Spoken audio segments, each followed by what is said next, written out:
Now, looking forward at Catalyst, look, I think that each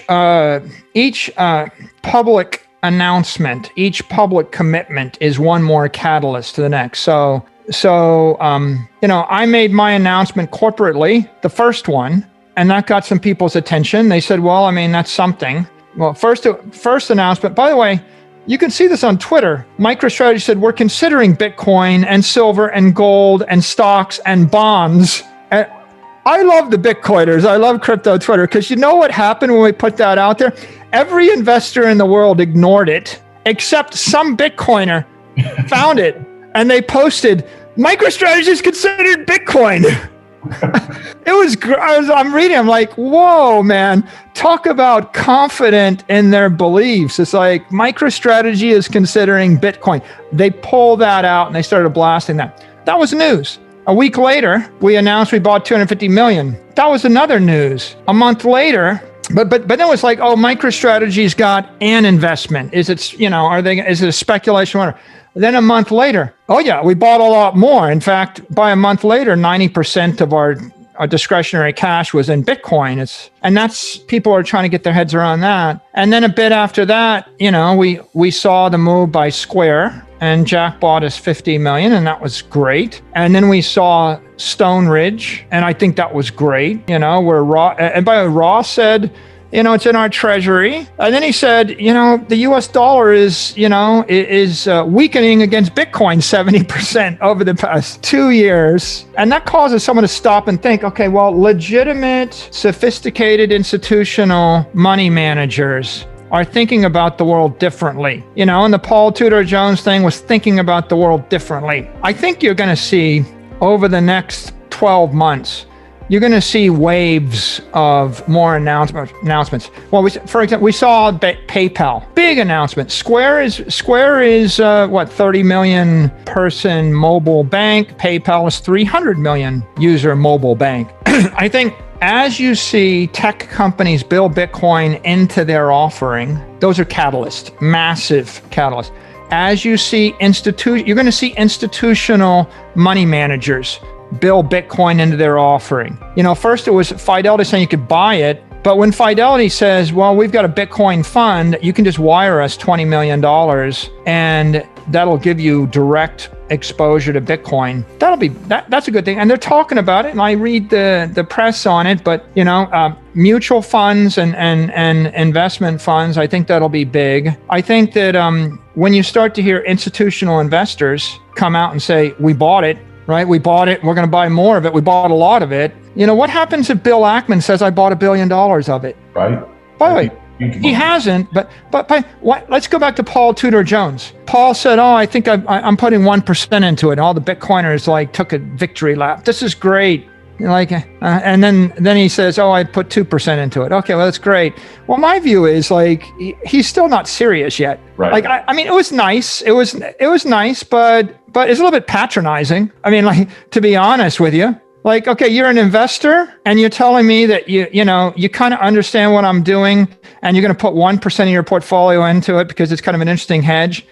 You don't really understand what I'm doing. Yeah, I mean, it's kind of patronizing in a way. If you really understood and you're an investor, you'd say, oh, we made an allocation of X. We put 500 million into it. Okay. We got a $10 billion fund. Well, how important? If you really got it, if you thought, well, all my bonds and equities have fiat underpinnings and they're decaying at 10% a year or more, then you would say, a good hedge would be I put 10, 20, 30, 40% into it. But let's not go there because they do whatever they're going to do. But I'm amused because I think everybody thinks these hedge fund guys know how to make money. If they really knew how to make money, they would put $1 billion into it, and then they would get out on the wire and they would say, I bought $1 billion worth of it.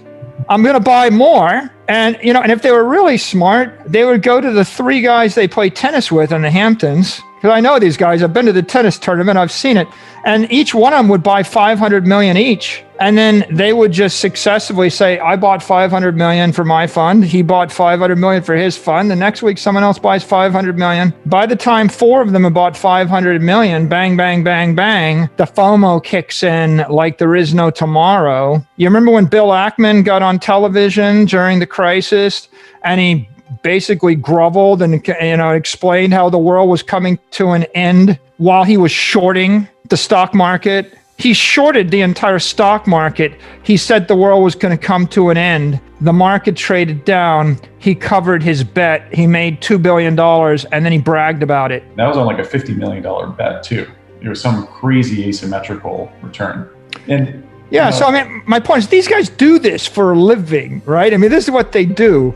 If you've got $1 billion and you put all of it in Bitcoin, it's commitment, it's conviction. When you've got $10 billion and you put 500 million into Bitcoin, it's just a day's work. I mean, that was the idea this month. I mean, Ray Dalio's of the world, that's just kind of what you would do just to entertain yourself, or George Soros if they got interested. So I think that the guys that move next, that have the easiest possible decision-making process, the least to lose, the most to gain, are guys that are just running huge amounts of fast money in these hedge funds that are just looking for their next idea. Totally. There's a couple things here that I thought were really interesting. One is you touched on career risk. Folks jumping in and buying Bitcoin, whether you're a fund manager or a CEO. As more and more of you, like yourself and Jack, legitimize the space, then it reduces that career risk for more people to get in. It's less crazy. And I think, it is a little frustrating for us mega bulls because we're both hugely bullish about Bitcoin. We've put a large portion of our net worth into it. It's hard for us to look at these other people who have, I think you were kind of right. It's a little patronizing with Paul Tudor Jones going, oh, I'll put it in a few percent. You're like, well, do you believe in it or not? If you understood the value prop, you'd be all in. It's an ignorant statement, Dan. Yeah. to say I'm a great financial investor. I'm a master of the universe. I understand macroeconomics and investment, and I'm therefore allocating 1%. It's silly. It's amusing. But on the other hand, you're going to see other people that are going to take a harder position. I think there are people that are taking a much stronger position in Bitcoin now. They're just not public about it, right? I mean, when I actually came out, when I came out and said MicroStrategy did it, well, I had to, right? It's just a requirement. We're a publicly traded company, no choice. But when I actually announced my own purchase, I didn't have to. And there are people that would say don't, right? And by the way, for 99.9% of the Bitcoiners, I would say don't. I get it. People would even post on their Twitter, why'd you do that? First rule of Bitcoin, don't tell people how much Bitcoin you have. I'm like, that's true for 50 million people, but we need 10 people. We need to have 10 people that will say, I bought it. I'm not ashamed of it. I'm going to buy more. And you can too. In fact, not only can you probably should. You might want to get some in case it catches on. So at the point that I do it, if Jack Dorsey does it, if Mark Zuckerberg does it, if Jeff Bezos does it, if some random billionaire playing tennis in the Hamptons does it, if a Bill Ackman does it, when a Paul Tudor Jones does it, if Paul Tudor Jones really wants to do something good for his position in Bitcoin, there could be no more accretive thing he could possibly do than to be honest and say, I bought 400 million of it and I'm going to buy more. It's like, if you're not willing to say that, you're just patronizing and insulting the rest of us, right? I mean, that's my view on that. If you're not going to say that, it's like, so I think it's going to happen, right? There is some bravery, some courage here. By the way, I own courage.com, right?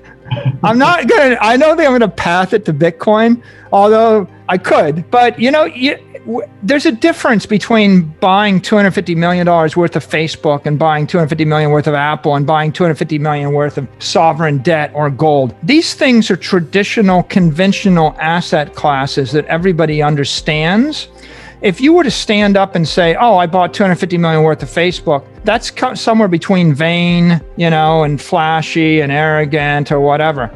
But when you're birthing an asset class, when you're actually legitimizing a brand new idea that 99% of the world doesn't understand and they are either ignorant of or afraid of, at that point, it's important that people with conviction stand up and they say, nothing to be ashamed of. I did it. I'm proud I did it. I'm going to buy more. It wasn't a hedge. It's not a speculation.